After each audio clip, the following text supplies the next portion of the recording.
long before the pyramids cast shadows on the desert, before scrolls named gods in Greek or Latin, before lightning was tamed into mythology, Africans were already looking upward, not with superstition, but with reverence.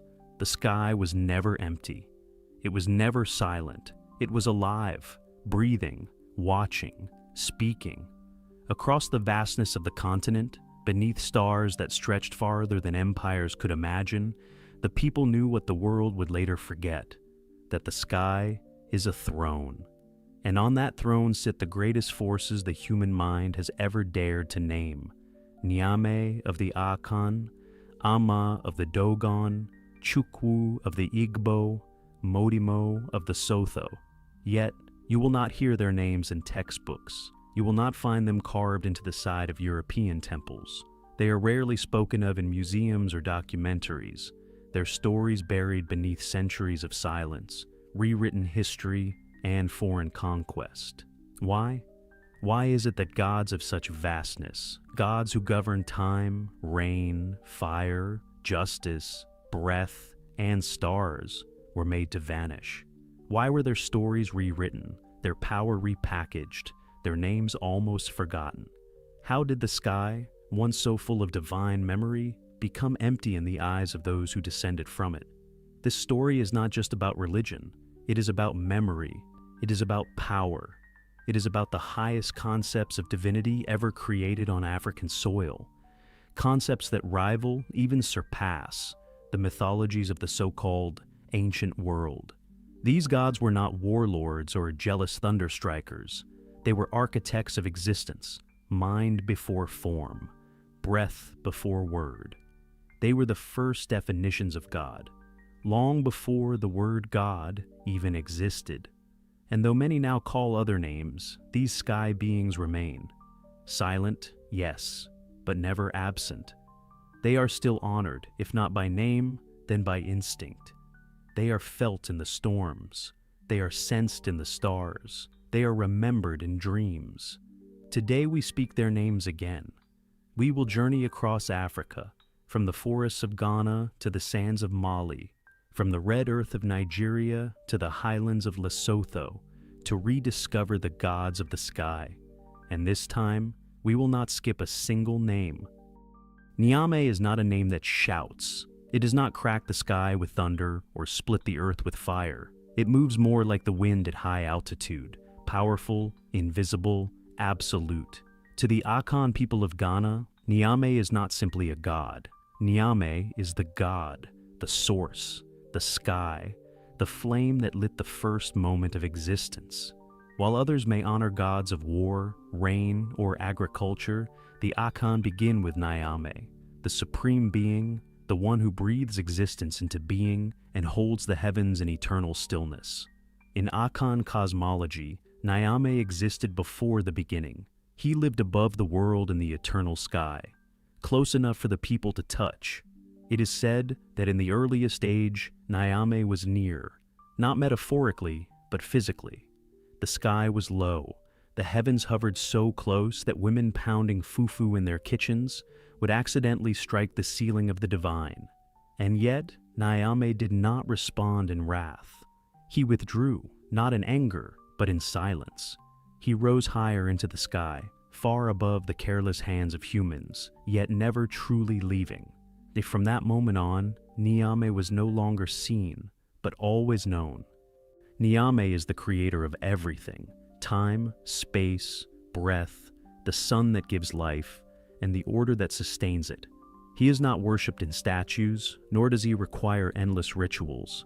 His sacredness is assumed. When Akan people speak of the divine, they do not begin with questions of what Nyame looks like or where he lives. They simply say, Nyame ye kese. Nyame is great. That is enough. His greatness is not up for debate. It is woven into rain that falls at the right time, in harvests that arrive with plenty, in children born healthy beneath stars. But Nyame does not rule alone. In Akan belief, he shares his work through his children and agents, the Abozum, lesser gods who govern rivers, forests, justice, and healing. These spirits do the work of creation under Nyame's supreme command. Yet, Even they answer to the sky. Even they cannot move without his breath.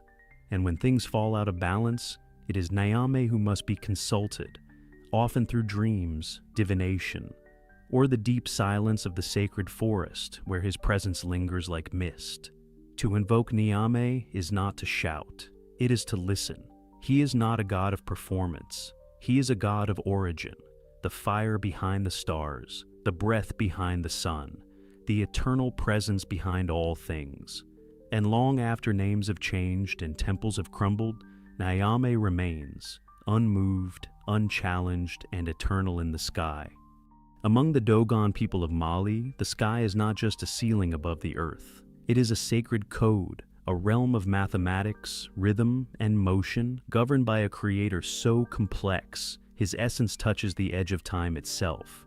That being is Amma, not merely a god in the sky, but the mind that birthed the cosmos, the breath that gave life to vibration, the intelligence that shaped matter before the earth was ever formed. Amma is the beginning, but he is not simple. To understand Amma is to abandon shallow definitions of divinity and step into the sacred science of existence. The Dogons say that Amma created the universe from a single vibration, a pulse in the void. That vibration divided itself, created pairs, opposites, male and female, heaven and earth. Everything came from this cosmic rhythm, and within it was the principle of balance, the secret code of stars. Amma did not merely create life, he encoded it. Each soul, each rock, each tree and celestial body was born from a sacred equation, nothing random, everything deliberate. But Amma's story, like the stars he governs, is layered. There is a myth among the Dogon of Amma's failed union with the earth goddess, a cosmic imbalance that led to chaos in creation. It was not until Amma purified that imbalance and restored harmony that the universe began to function properly. This myth is not about gender or punishment. It is about spiritual mathematics. It teaches that the world breaks when balance is broken, and only the divine can restore that sacred order. Perhaps most astonishing is the Dogon's knowledge of Sirius B, a star invisible to the naked eye and unknown to Western astronomers until the invention of high-powered telescopes. And yet, the Dogon have described it in detail for generations. Its weight, its orbit, its twin star. How? They say the knowledge was given to them by the Nomo, divine beings created by Amma, who descended from the sky to teach humanity. Whether you believe this as literal fact or encoded spiritual truth, the message is clear. Amma is not a passive god. Amma is the source of divine knowledge, of rhythm, of cosmic law.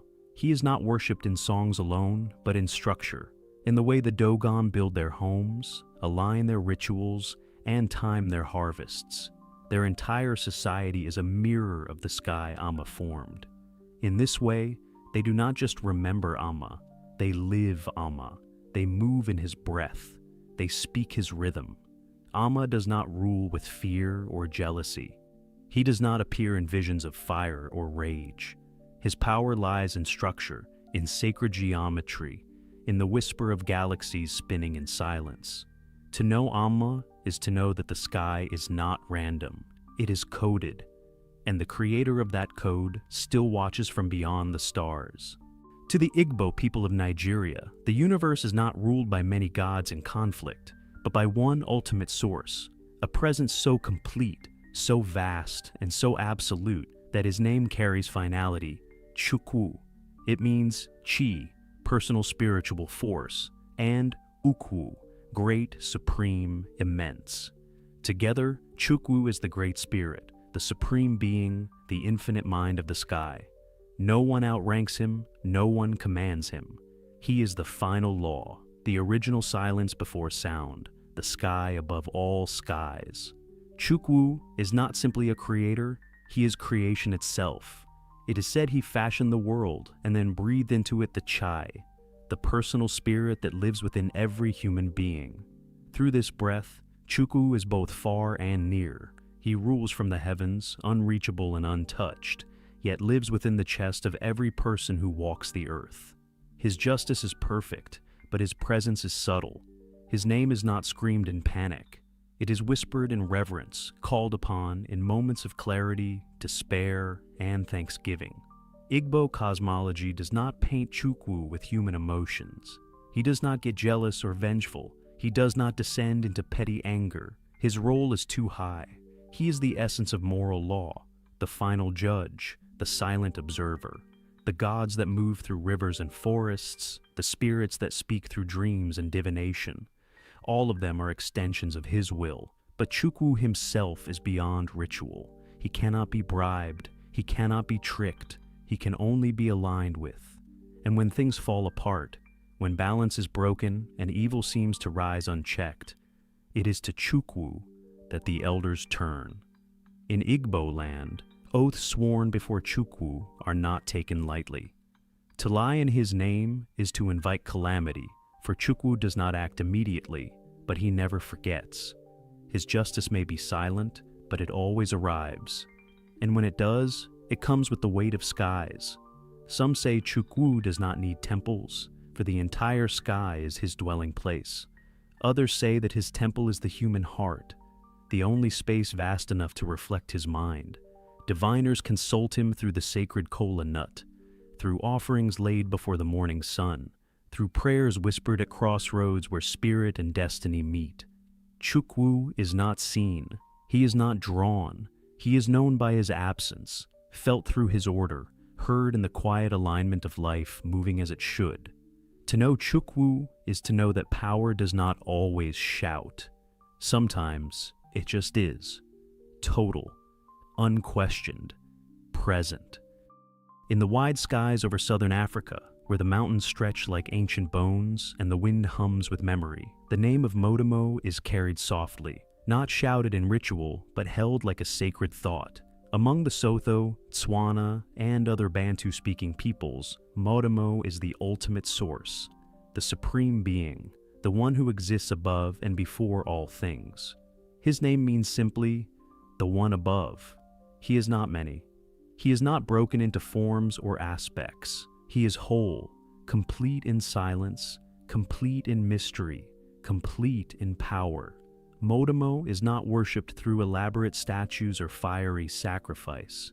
He is approached with reverence, through the stillness of spirit, through the honoring of ancestors, and through the daily alignment with what is right and true. There is a saying among the elders that you do not need to see the sun to know it warms you. So too with Modimo. He does not appear in visions or lightning strikes. He reveals himself through order, peace, and presence. His power is not in spectacle, but in structure. It is believed that Modimo created the world and then breathed life into it, stepping back not in detachment, but in divine trust, knowing that what he made had within it the wisdom to sustain itself. He left signs in the mountains, in the seasons, in the breath of animals and the shape of stars. But he also left something else, the ancestral line. For in Sotho belief, the ancestors act as messengers, bridging the vast distance between mortal humans and the unreachable Modimo. One does not speak directly to him. One speaks through the bones, through the remembered dead, whose spirits still walk the land in silence. Modimo is not invoked to fix things, but to give clarity. He is not bargained with, but trusted. And this is his greatness. He does not demand obedience. He inspires it. He is the God whose laws are already written in your blood. To betray them is to betray yourself. To align with them is to find peace, order, and belonging within the vast mystery of life. Among the Sotho, the sky is not just the place where rain comes from. It is the place where meaning comes from.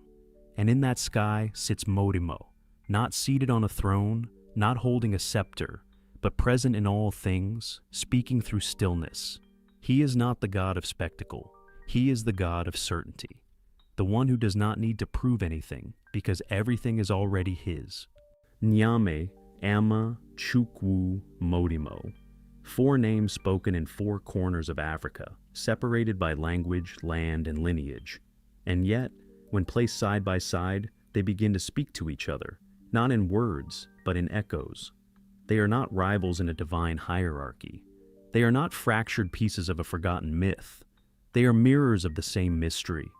Each reflects a unique face of African thought: the breath of creation, the silence of the sky, the weight of morality, the rhythm of the stars.